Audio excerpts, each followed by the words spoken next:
Oye, país, buenas noches, buenas noches. Oye, país, yo soy Rudy González. Gracias por su compañía en esta hora, como cada noche, aquí por Color Visión. Sí, señor, comienza la primavera, arranca la primavera. Primera estación del año, aunque realmente la primera estación del año debía ser invierno, porque el invierno comienza el 21 de diciembre y termina el 20 de marzo. O sea, son los 3 primeros meses casi completos del invierno. La primavera, pero se tiene la idea de que la primavera es el primer mes del año, la primera temporada del año y después, la primera estación, y después culmina con el invierno. Pero pasa que ya desde octubre, noviembre, en los países más hacia el norte, se siente un poco más el frío. A partir del mes de octubre ya la gente comienza a relacionarlo con el invierno. Pero en los ciclos de las estaciones, el invierno comienza en diciembre, final de diciembre, y termina el 20 de marzo. Pues hoy comienza la primavera, una de las estaciones más bellas que hay. Las flores, las mariposas, una brisa suave. Es una época entre el invierno crudo, principalmente para los países del norte, incluso en República Dominicana, que hace un poco de fresco en la época del invierno. Todas estas mañanas han estado haciendo mucho fresco, con una brisa muy suave y fuerte incluso en ocasiones, y en las noches también. Pero en la mañanita temprano, en la madrugada, se siente una brisa bastante fresca y agradable. Pero la primavera viene con esa combinación. Comienza el calientito. En República Dominicana tenemos 2 temporadas, verano e invierno. Pero realmente la primavera se siente todavía una brisa fresca.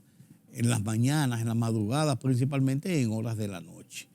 Vuelvo y digo, es una época bonita, una época donde salen las flores, los árboles se comienzan a llenar ya de ramas verdes que caen en el otoño y que en el invierno sufren los rigores del frío, pero en la primavera reverdecen.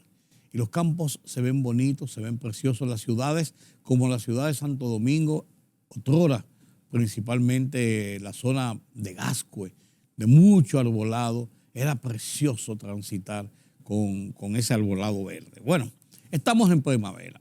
Y estando en primavera también estamos en Operación Calamar. Operación Calamar.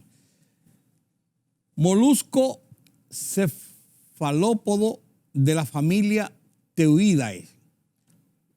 Los animales de este grupo se caracterizan por su cuerpo alargado con 10 tentáculos. Son animales marinos de hábitos carnívoros que se desplazan a propulsión expeliendo una tinta que también puede servir como medio para desorientar a sus depredadores. Tienen muy desarrollada la capacidad de cambiar de color. Muchas de las especies de esta familia son comestibles. El calamar es una especie marina comestible. Se usa mucho para preparar, principalmente en estas zonas desde España nos viene esa costumbre, en las paellas, en los arroces con mariscos, en los calamares en ruedas, fritos, y también vienen una variedad de arroz preparado con tinta de calamares. Queda así negruzco, pero con tinta de calamares que le da un sabor especial y un color atractivo. Un arroz con marisco con tinta de calamares es un plato exquisito y es un plato gourmet. Pues bien, Calamares ha sido bautizada la nueva operación de la Procuraduría General de la República en los casos de corrupción. Este caso tiene la particularidad de que en él se incluyen a tres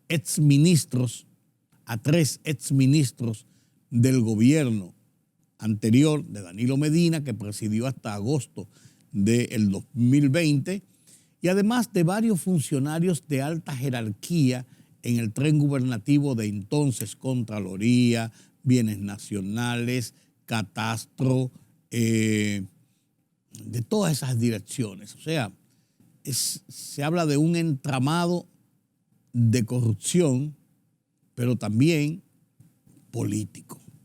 Y ahí me quiero detener un poco. Diferente a los otros casos de corrupción, qué bueno citar que a la fecha, la Procuraduría General de la República, esta administración instalada el mismo 16 de agosto del 2020, el mismo día que Luis Abinader asume el poder, su primer decreto no fue el gabinete, fue nombrar a las autoridades del Ministerio Público, a doña Miriam Germán como Procuradora General y a Jenny Berenice Reynoso como Procuradora Adjunto encargada de la persecución del delito. A las dos las juramentó al mismo tiempo, un mismo decreto las designa y las juramentó en el Palacio Nacional previo a un momento después de su juramentación como presidente, previo al anuncio y la juramentación de los miembros de su gabinete. Entonces, en estos 31 meses de gestión de esta administración, la Procuraduría ha conocido por lo menos 9 casos importantes, trascendentes. 2 de ellos relacionados con el narcotráfico y el lavado de activos y redes delictivas del bajo mundo, como le dicen, o del crimen organizado. Una de ellas fue Falcón, la operación Falcón, que se desarrolló en Santiago, una red de narcotraficantes, de lavado de activos, incluyen sicariatos y todo esto. Y otro fue la operación Larva, que se desarrolló principalmente en varios puntos, pero principalmente en San Cristóbal, pero con ramificaciones en muchas otras partes también de la misma índole. Después de eso, sobre los temas corrupción, abrió la Procuraduría General de la República los expedientes el 29 de noviembre del 2020, o sea, 3 meses después de haber asumido el poder, esta nueva administración de la Procuraduría y del gobierno central con la operación Antipulpo. Y allí estuvieron relacionados varios exfuncionarios e incluso 2 hermanos del entonces actual expresidente Danilo Medina. Esta fue la operación Antipulpo. Le siguió la operación Coral, le siguió la operación Coral 5G, después la operación Caracol. Bueno, Coral 5G está en los tribunales, todavía no está en el juicio de fondo. Operación Caracol, que fue aquella investigación, allanamiento y inicio de expediente en la Suprema Corte, en la Cámara de Cuentas, no ha tenido ninguna otra repercusión. A eso le siguió Operación 13, que fue el caso de la lotería. Bueno, eso hay que incluirlo dentro de las operaciones que no son pura y simplemente de corrupción directa. Bueno, después viene la Operación Medusa, que tiene como figura central a el ex procurador Jean Alain Rodríguez. A eso le sigue la operación ahora Calamar, que involucra a los 3 exministros de la administración pasada que le señalaba Gonzalo Castillo, exministro de Obras Públicas, por demás candidato presidencial del PLD en las elecciones del 2020, que compitió frente al hoy presidente Luis Abinader. También está involucrado en este caso José Ramón Peralta, exministro administrativo de la presidencia, y Donald Guerrero, exministro de Hacienda, todos del gobierno anterior. Después hay una gama amplia de otras personas involucradas. ¿Qué de particularidad tiene este expediente? Que la trama que menciona el expediente, yo tuve acceso a uno de los expedientes, principalmente el relacionado con el caso de José Ramón Peralta, me llegó por email, es el único que me había llegado, y lo vi, lo leí, me llegó por WhatsApp en una de esas redes, y lo leí completo, 42 páginas,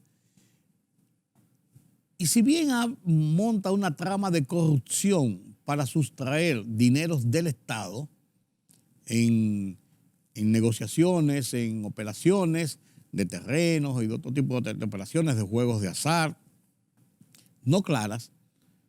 Si bien monta eso, dirige toda la parte de ese entramado, el gran volumen de los dineros distraídos del Estado que plantea ese expediente, lo dirige a que eran para la campaña electoral, primero, de las primarias del PLD, en que precisamente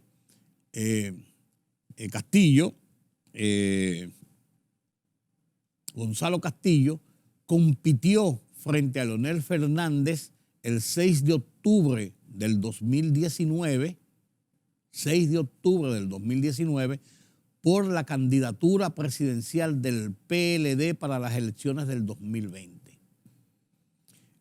Esas primarias fueron ganadas por Gonzalo Castillo, denunciadas por Leonel Fernández como fraudulentas, y provocó la salida de Leonel Fernández del PLD, del cual era presidente del partido y del cual también había sido presidente de la nación en 3 elecciones, 1996, 2000, 2004, 2008, 2008, 2012. Entonces, ese entramado de corrupción indica que se usó dinero, se buscaba dinero de eso para esa campaña interna del candidato Gonzalo Castillo en el PLD. Pero también refiere que también se buscaron en ese entramado de corrupción, el leitmotiv principal era recaudar fondos para la campaña de las elecciones presidenciales del tercer domingo de mayo del 2020, que terminaron realizándose el 5 de julio del 2020, de acuerdo a los problemas de pandemia que estaba sufriendo el país. Bien. Este entramado, según ese expediente, indica que Danilo Medina, entonces presidente de la República, era la persona que le había dado luz verde a que buscaran esos cuartos para la campaña. Involucra 3 ex ministros. Todo un entramado con la Contraloría, con bienes nacionales, con el SEA, con una parte del Banco de Reservas, una operación muy vasta, con constructores, con personas, dentro de otras personas, funcionarios y empleados del gobierno, otras personas de fuera del gobierno. Entonces, este es un expediente que pesa más en lo político que en el elemento corrupción. No deja una parte fuera, porque el elemento corrupción es lo que lleva a la acción política para buscar esos fondos. Pero diferentes, por ejemplo, el caso Antipulpo, donde habían 2 hermanos de Danilo Medina involucrados, que están ahora con medidas de coerción en sus casas, esperando el juicio de fondo. Ahí se establecía, más que otra cosa, un tráfico de influencias, de que eran hermanos del presidente. Nadie le iba a decir que no a cualquier diablura que quisieran hacer o cualquier irregularidad que quisieran cometer, porque estas personas estaban imbuidos de la familiaridad cercana con el jefe del Estado. En un país presidencialista, esto prácticamente es palabra de Dios. Cualquier cosa que te relacione con el presidente de la República es importante y trascendente. Pero ahí lo que se habla básicamente, incluso las menciones a Danilo Medina, que como el presidente no sabía o no estaba enterado o no le llegaban informaciones de que sus hermanos estarían metidos en una situación de esta naturaleza, usando su nombre, usando su apellido para obtener beneficios y obtener ventajas y hacer operaciones y negocios ilegales e ilícitos con el dinero público. Ese es el tema de Antipulpo. Después, en el caso de Coral, está el tema de los militares, que está involucrado el jefe de la seguridad del presidente Medina durante 8 años y todavía jefe de su seguridad ya estando como expresidente.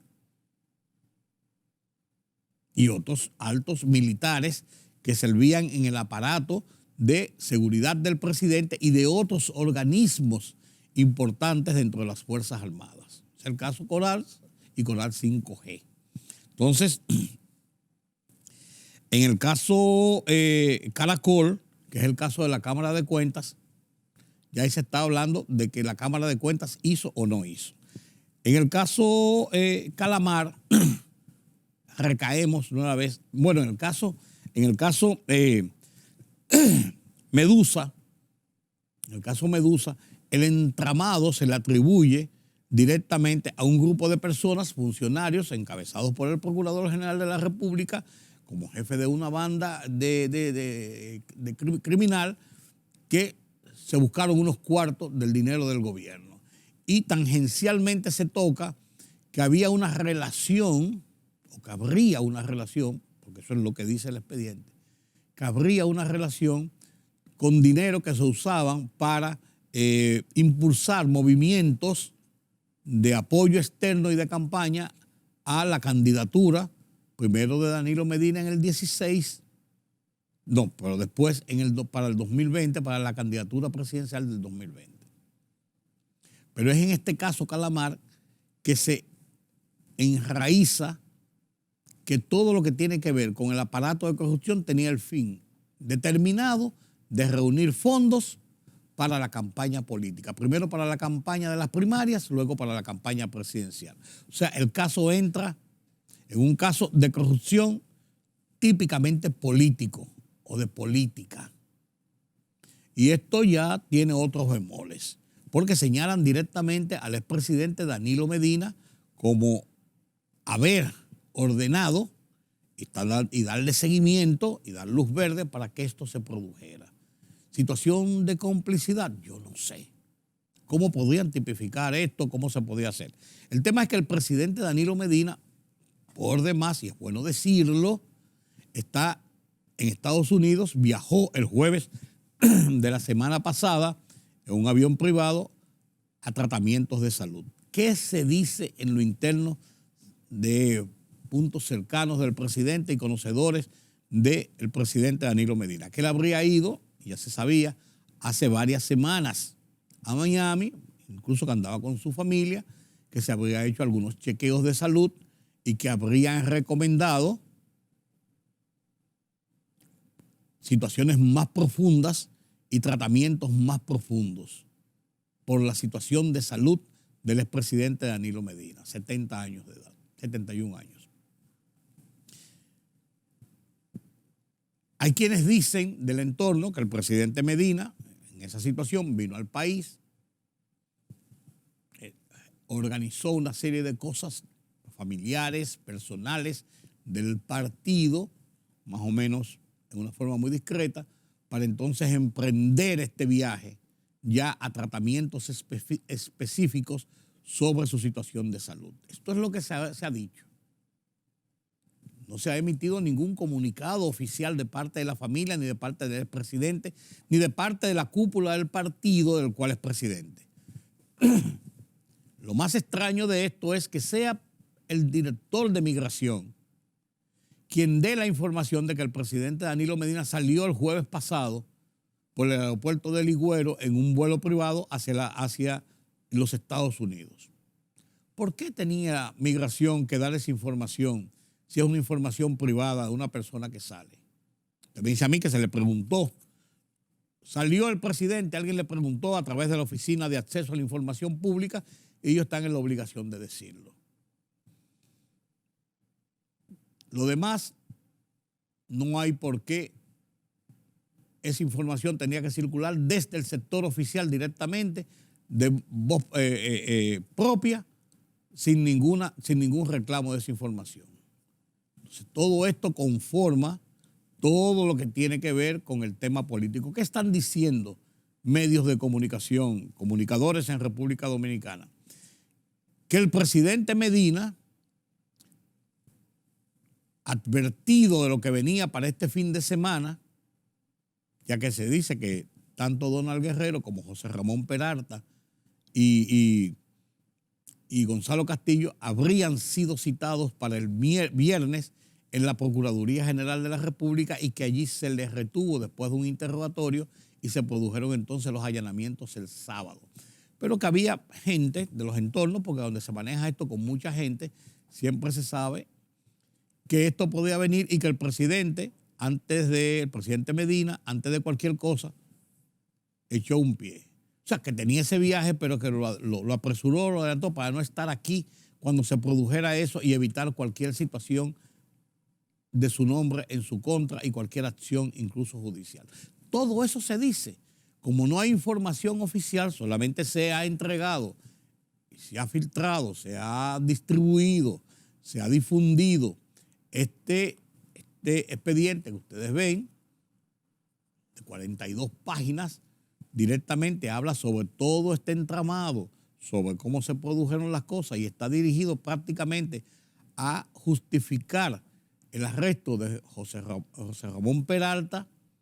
Entiendo que para cada uno de los implicados y acusados hay un expediente porque son individuales las acusaciones, aunque se haga una acusación marco de todo el entramado, pero cada uno tiene sus responsabilidades y sus culpas y se va juzgando y se piden sanciones, pedirá la Procuraduría de forma individual, no de todos colectiva. A fulano de tal le pedimos tanto, a fulano de tal le pedimos tanto. Ay, perdón, que ya estoy botando yo el agua aquí. Perdonen. Entonces todo eso ocurre. Pues este es un caso que va a dar mucho de qué hablar, mucha agua que beber, muchas especulaciones y lo mejor sería que hayan informaciones oficiales para evitar el morbo, la desinformación y provocar situaciones de otra naturaleza. Dicho esto, me transporto así rápidamente a otro tema que no deja de ser tan importante y trascendente, no de esta magnitud. Pero yo creo que este memorándum que ha circulado desde el sábado, desde el viernes, que no ha sido desmentido por la jefatura policial, que indica que el director de recursos humanos le envía un memorándum al general de la policía, de 15 años de general de la policía, Brown Pérez, indicándole que debe entregar su arma, su carnet de identificación y que tiene prohibido el uso de la ropa militar, o sea, policial, en lo que dura una investigación que se estaría haciendo de parte de los asuntos internos, la inspectoría de la Policía Nacional, que no dice de qué se trata la investigación. Y esto es muy extraño, pero además muy preocupante, porque todo lo que está pasando en el entorno de la cúpula policial está causando ciertas ojerizas. Circuló hace varias semanas un video, un audio de un enfrentamiento, de un choque entre el general Brown y el señor José Vila, Pepe Vila, como le dicen, que es el asesor en materia de la reforma policial, un español que está aquí en República Dominicana y a quien se le atribuyen unas fuerzas y fortalezas a lo interno de la policía de mando por encima incluso de la alta jerarquía de la propia Policía Nacional. Muy delicado, porque en ese audio se dice que ese señor Vila, es lo que se oye y nunca fue desmentido, dice, le ordena a él, le dice que tiene que entregar toda la data, la plataforma de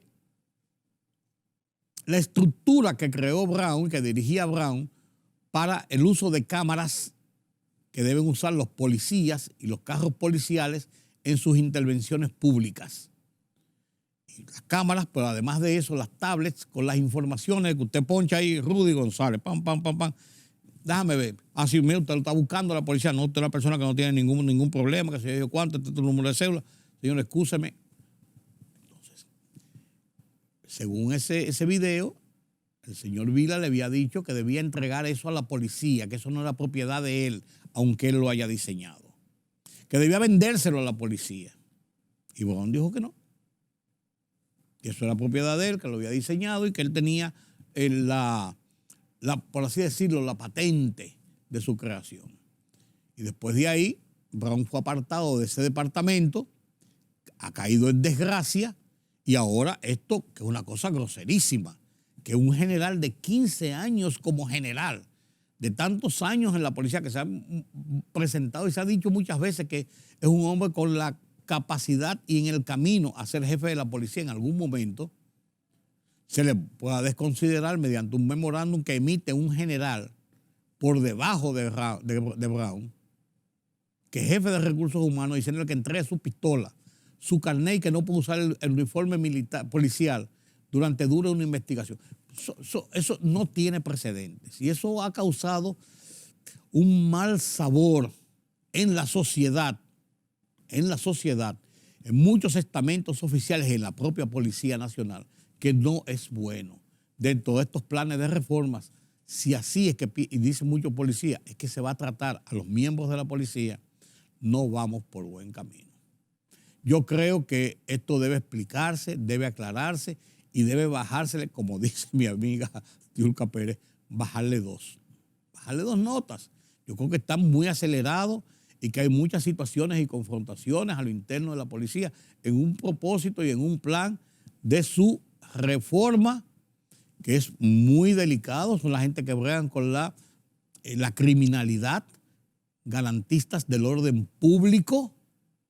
Y si esto se sale de control, las cosas pueden ser peor.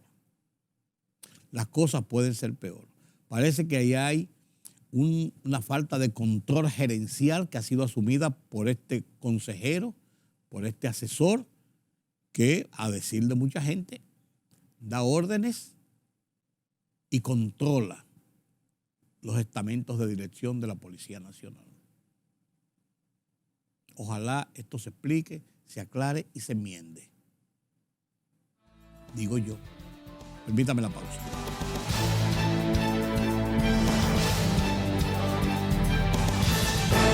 La libertad solo reside en los estados en los que el pueblo tiene el poder absoluto. Por el respeto a los valores democráticos y la dignidad del pueblo dominicano, El Rumbo de la Tarde, plural, objetivo, comprometido siempre con la verdad. Con Georgie Rodríguez, Rudy González y Ramón Colombo.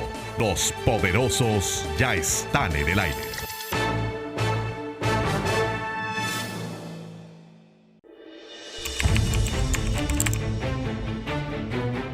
Periodismo de investigación, columnas, opinión, análisis, reportajes de fondo. Hora por hora, una completa plataforma multimedia. Periodismo con valor. Noticias horaporhora.com.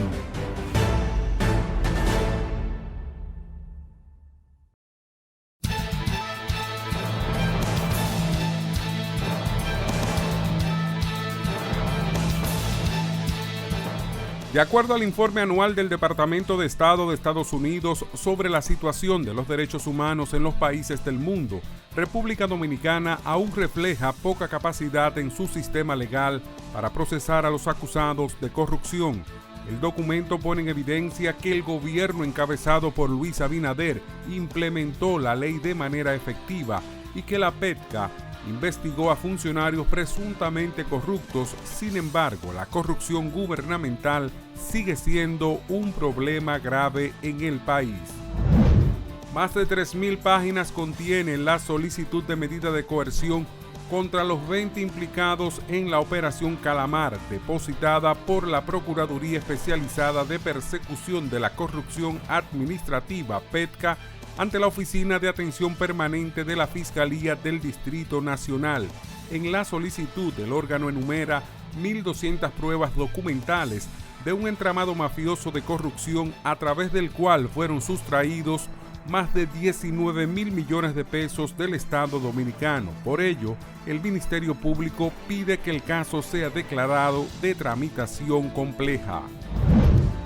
Tras el arresto del exministro de Hacienda Donald Guerrero como parte de los imputados de cometer actos de corrupción contra el Estado, caso desmantelado por el Ministerio Público en la Operación Calamar, el gobernador de Puerto Rico, Pedro Pierluisi, dijo que ese país está en la disposición de cooperar con las autoridades dominicanas, ya que Guerrero es el principal accionista de los concesionarios Autocentro Toyota, Autocentro Nissan, Dodge, Chrysler Jeep y la autogermánica BMW en Puerto Rico. De su lado, el grupo Axis Automotive, fundado por el exministro de Hacienda en Puerto Rico, salió en defensa de la legalidad, transparencia e integridad de sus operaciones en el mercado, con más de 27 años de servicio y siendo líder del mercado automotriz en esa isla. 14 jefes de Estado y de Gobierno y 2 vicepresidentes han confirmado su asistencia a la Cumbre Iberoamericana que se celebrará esta semana en Santo Domingo, mientras que el resto de los 22 países miembros estarán representados por sus respectivos jefes de delegación. Así lo anunció el ministro de Relaciones Exteriores dominicano, Roberto Álvarez, quien destacó como aspecto esencial que esta es la primera cumbre presencial desde 2019 de la Conferencia Iberoamericana a consecuencia de la pandemia del COVID-19.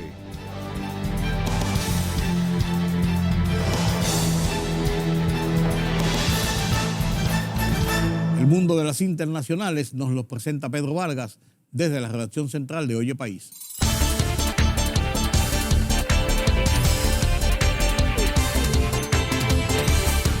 El presidente de China, Xi Jinping, ha llegado a Rusia e inició una visita de Estado que viene precedida de una gran expectación y en la que el mandatario chino confía en sentar las bases para un nuevo impulso en las relaciones bilaterales, como ha dejado claro tras aterrizar en Moscú.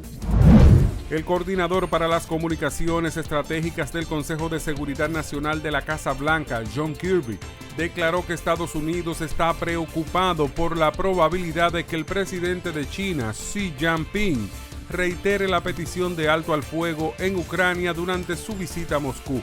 Esperamos que el presidente Xi presione al presidente Putin para poner fin a los bombardeos de ciudades ucranianas, hospitales y escuelas, para así detener los crímenes de guerra y las atrocidades y para que se retiren sus tropas, afirmó Kirby. El gobierno francés ha decidido intervenir este martes forzando a algunos huelguistas a trabajar y desbloqueando centros petroleros estratégicos ante los más que visibles problemas de aprovisionamiento en las gasolineras por las protestas contra su reforma de las pensiones. A falta de una cifra nacional del Ejecutivo, Le Figaro calcula en un 9.5 las gasolineras del país que se han quedado sin gasolina o sin gasóleo, pero el porcentaje es muy variable según las regiones. La Oficina Nacional para Naciones Unidas para los Derechos Humanos informó que las bandas armadas haitianas asesinaron al menos 208 personas en las 2 primeras semanas de marzo. La portavoz de la oficina, Marta Hurtado, especificó que otras 164 fueron heridas y 101 secuestradas.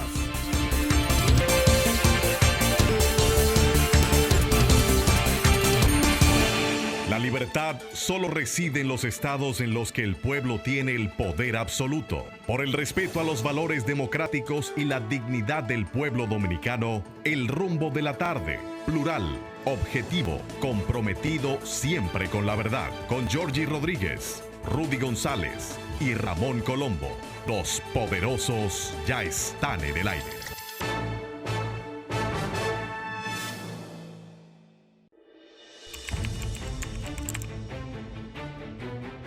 Periodismo de investigación, columnas, opinión, análisis, reportajes de fondo. Hora por hora, una completa plataforma multimedia. Periodismo con valor. Noticias horaporhora.com.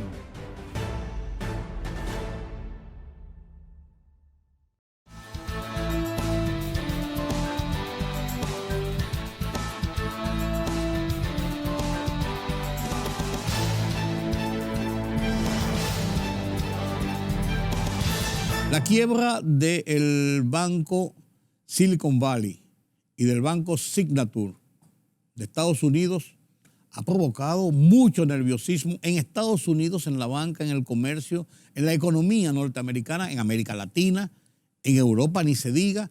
Este es un tema muy sensitivo, muy sensitivo, muy sensible. La Voz de los Estados Unidos de América, BOA, en su foro interamericano de esta semana, ha analizado el tema del nerviosismo causado por estas quiebras. A continuación, este reportaje con Gonzalo Abarca, desde La Voz de los Estados Unidos de América. Nerviosismo tras la quiebra bancaria. A continuación, con este tema lo dejamos hasta el final de nuestro programa. Yo soy Rudy González. Pasen un feliz resto de la noche. Nos vemos mañana nueva vez aquí en Colorvisión.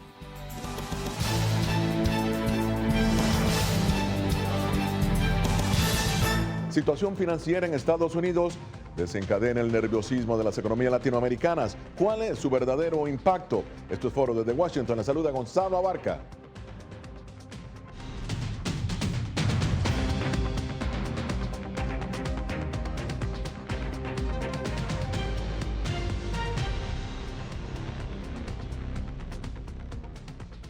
Bien, hace exactamente una semana, el Silicon Valley Bank, el 16º banco más grande de Estados Unidos, colapsó, haciendo que los inversionistas se pregunten por la salud del sistema financiero. El gobierno del presidente Joe Biden intervino para garantizar los depósitos de los clientes, pero la caída del SVB sigue impactando a los mercados financieros, incluyendo Latinoamérica. De la misma forma, el gobierno cerró el Signature Bank, especializado en criptomonedas, y ha garantizado sus depósitos. Pero, ¿qué causó el colapso del SVB? Jaime Moreno nos explica. ¿Cómo es que un banco regional de California con clientes bastante solventes como las empresas de tecnología colapsa y desata toda una confusión y volatilidad en los mercados del mundo? La historia de la caída del Silicon Valley Bank comenzó en 2022 con el aumento de las tasas de interés de la Reserva Federal para contener la inflación. Las compañías de tecnología redujeron su apetito por nuevos préstamos porque ya no eran baratos. En vez de endeudarse, acudieron a los ahorros para operar sus negocios, una situación que el Silicon Valley Bank no previó. Para responder a la alta demanda de efectivo, el banco salió a vender los bonos del Tesoro a 30 años en los que había invertido el dinero de los ahorradores. Al banco le tocó ofertar esos bonos a un menor precio y, por supuesto, perdió dinero en esa operación. Algunos clientes lo interpretaron como una falta de solvencia, y lo que vino después fue una frenética jornada de retiro de dinero de la entidad. En menos de 48 horas, el banco de 40 años de antigüedad colapsó y el gobierno se vio obligado a intervenir para evitar un efecto dominó sobre el sistema financiero. Y bien, para analizar este tema me acompaña el doctor Isaac Cohen, exdirector de CEPAL, asesor de países latinoamericanos en materia económica, y también el doctor Claudio Loser, exdirector del Departamento del Hemisferio Occidental del Fondo Monetario Internacional. Siempre un placer tenerlos aquí en foro a ambos. Doctor Cohen, voy a empezar con usted. La primera pregunta es la obvia: ¿por qué el colapso de un banco regional de California con un nicho de mercado muy específico y poco conocido le debe importar a alguien en Latinoamérica?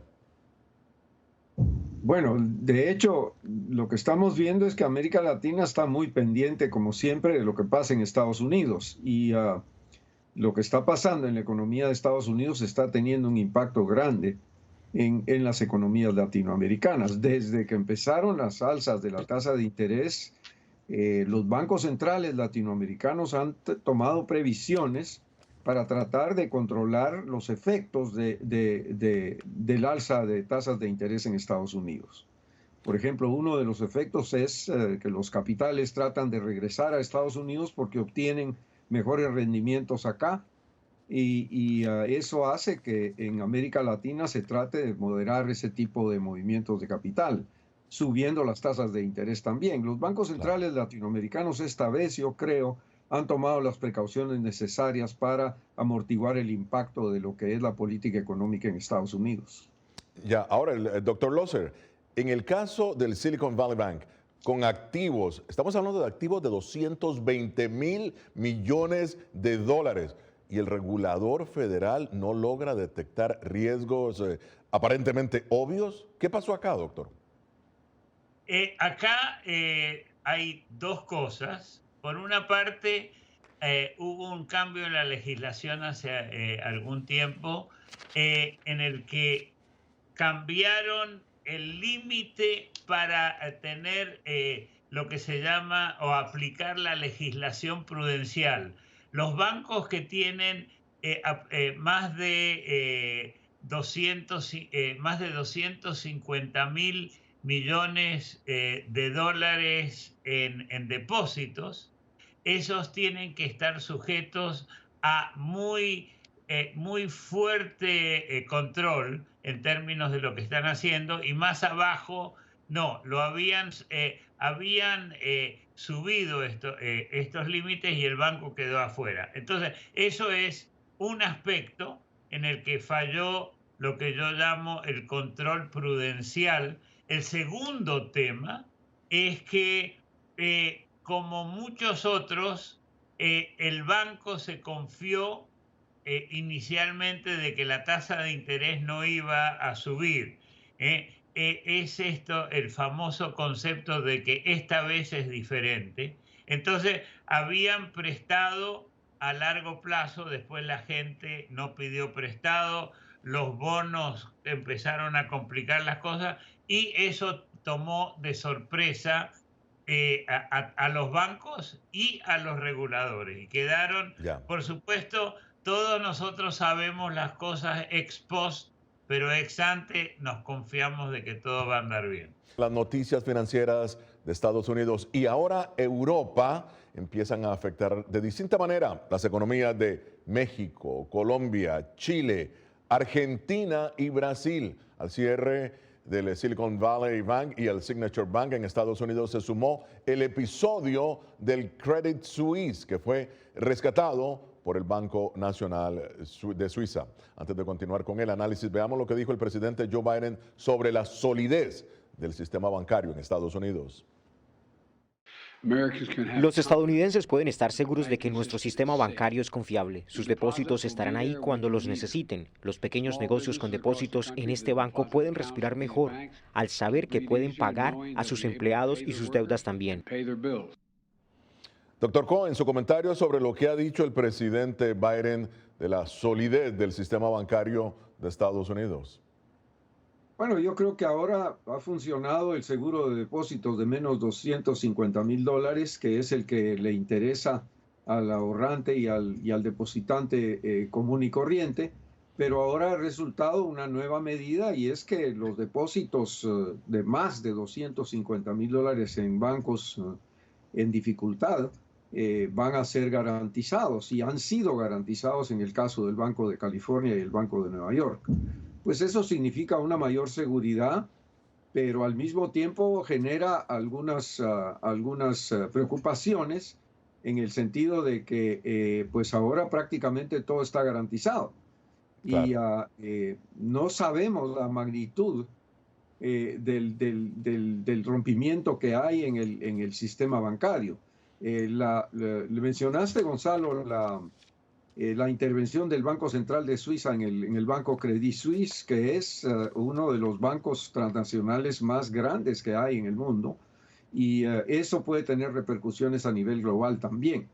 De manera que estamos tomando las precauciones necesarias, creo yo, para evitar que esto se vuelva un pánico, que haya contagio, pero al mismo tiempo la gran pregunta es si la política de subir la tasa de interés en Estados Unidos, que venía practicando el Banco Central para controlar la inflación, va a continuar con la misma intensidad. Claro. Y la respuesta la vamos a tener la semana entrante, el miércoles precisamente, cuando el presidente de la Reserva Federal hace una conferencia de prensa después de la reunión del Comité de Mercado Abierto, para informar sobre si esta situación va a afectar la continuidad de la política monetaria en Estados Unidos.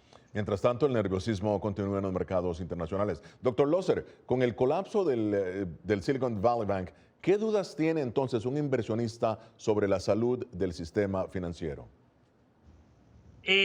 Yo creo que el sistema financiero, aunque ha tenido estos problemas y el gobierno, la Reserva Federal, ha tenido que salir a rescatar a los grandes depositantes, yo diría que está en una situación bastante razonable.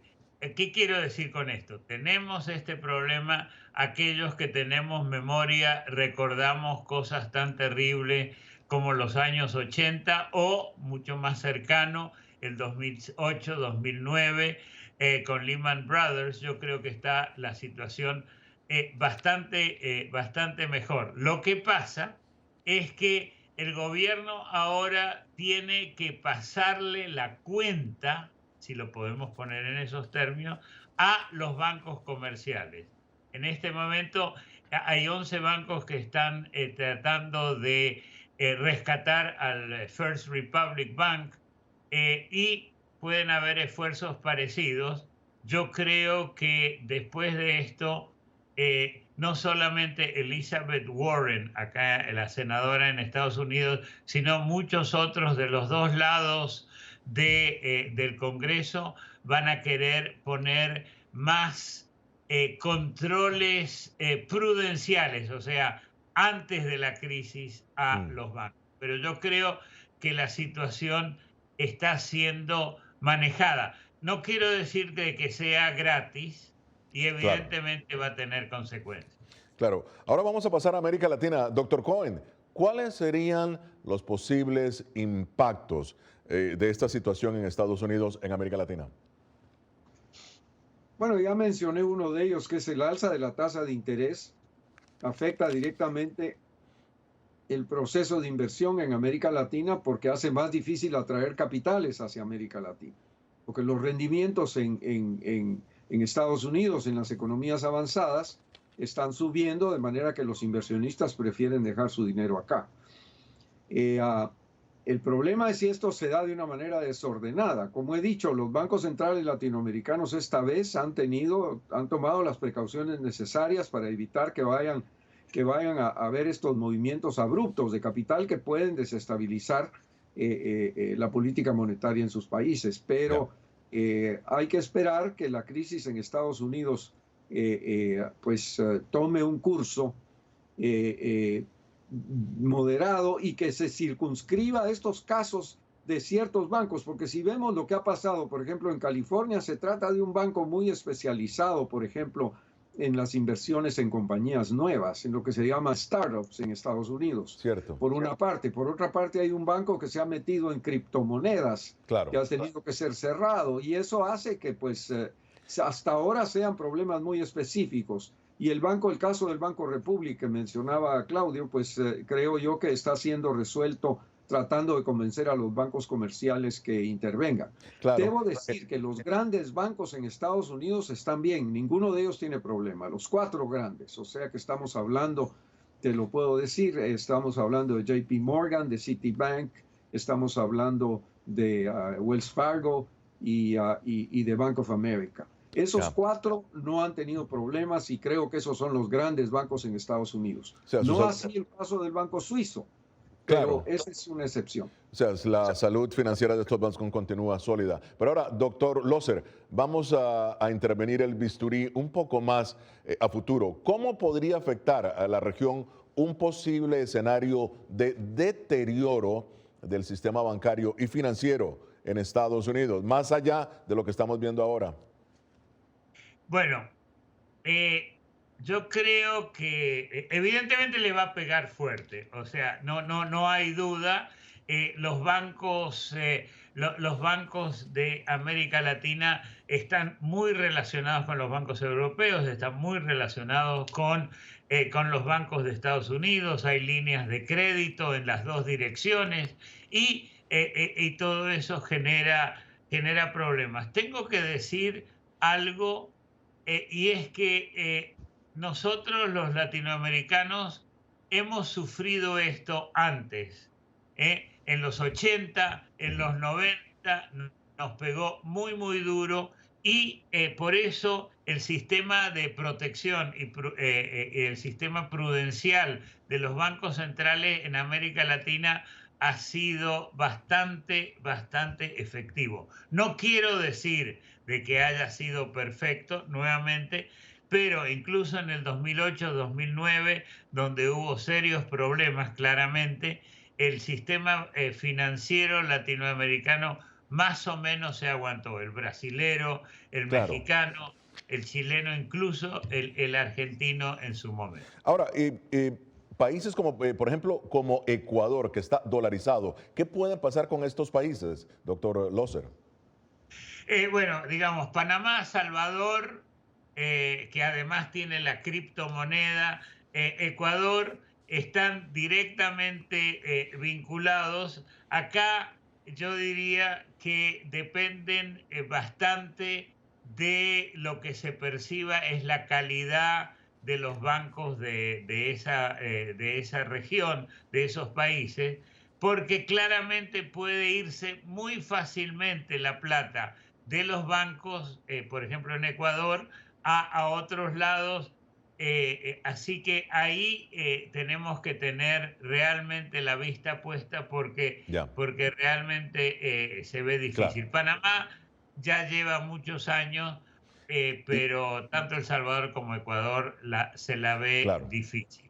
La calificadora de riesgo Moody's degradó esta semana la perspectiva de toda la industria bancaria de Estados Unidos, alegando un decline rápido y sustancial en los depósitos bancarios y en la confianza de los inversionistas. Doctor Cohen, ¿qué herramientas tienen los bancos centrales y los gobiernos de la región para enfrentar posibles efectos negativos en sus economías?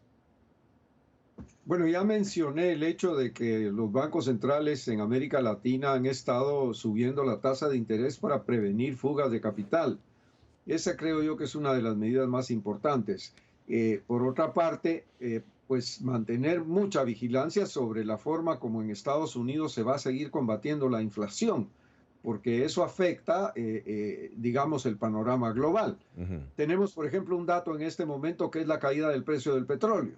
Es una cosa que pues está ya reflejando una desaceleración en la economía mundial y eso puede tener repercusiones también sobre las economías de América Latina.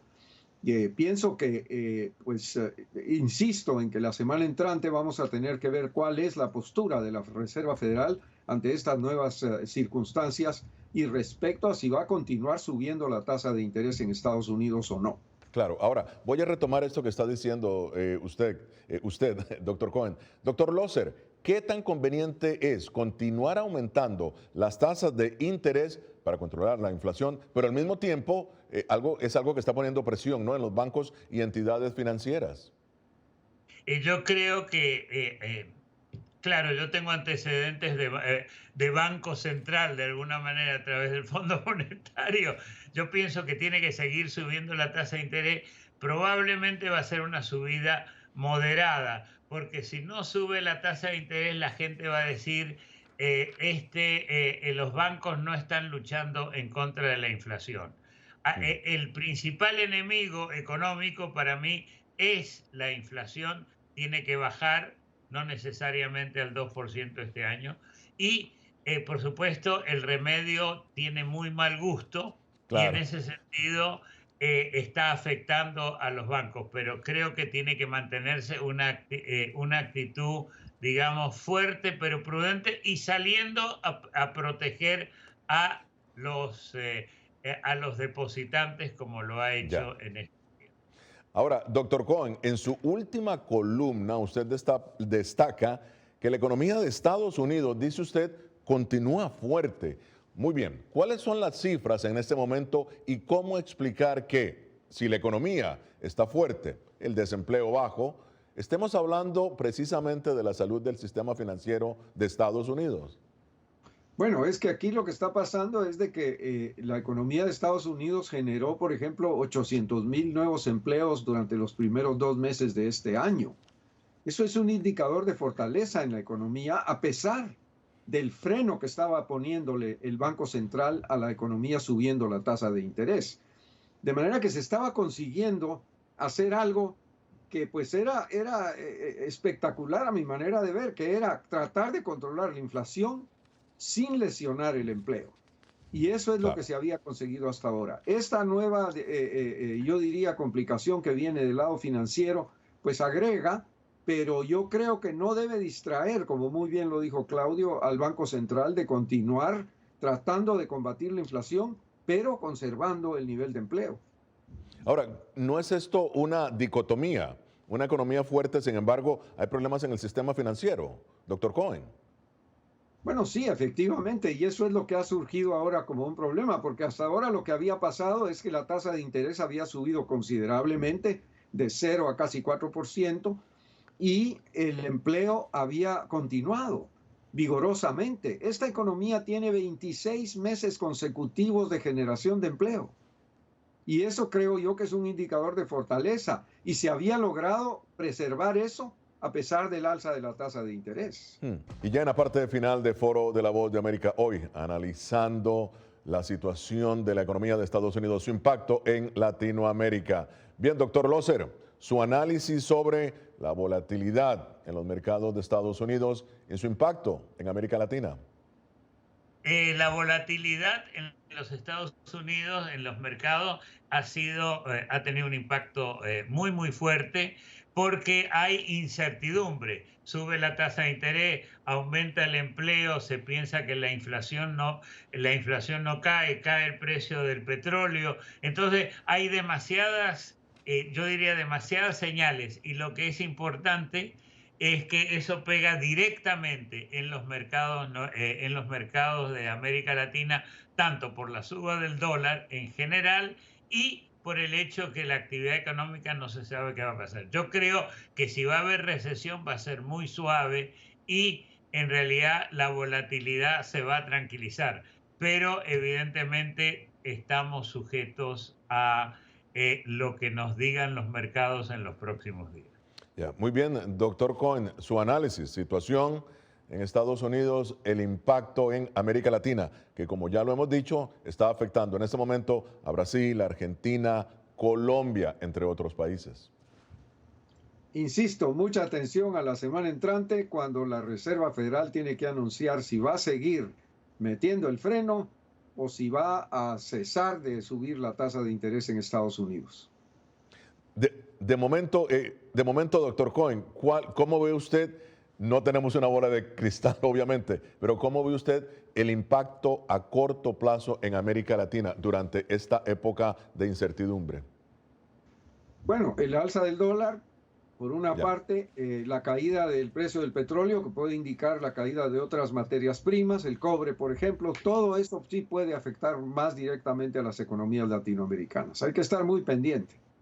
Claro. Y el impacto, finalmente, doctor Loser, algo que se está preguntando también latinoamericano, el impacto que esto puede causar en economías en donde Latinoamérica depende, como el caso de China y Europa. Rápidamente. Sí, evidentemente Europa también está en situación difícil, China se está recuperando, eso puede ayudar a América Latina, pero China tiene sus propios problemas y no está dispuesto a prestar a América Latina como lo hacía antes, y eso también le está pegando a la región. Bien, muy bien. Muchísimas gracias al doctor Isaac Cohen y al doctor Claudio Loser. Llegamos así al final de esta edición de Foro. Nos vemos la próxima semana. Desde Washington les habló Gonzalo Abarca.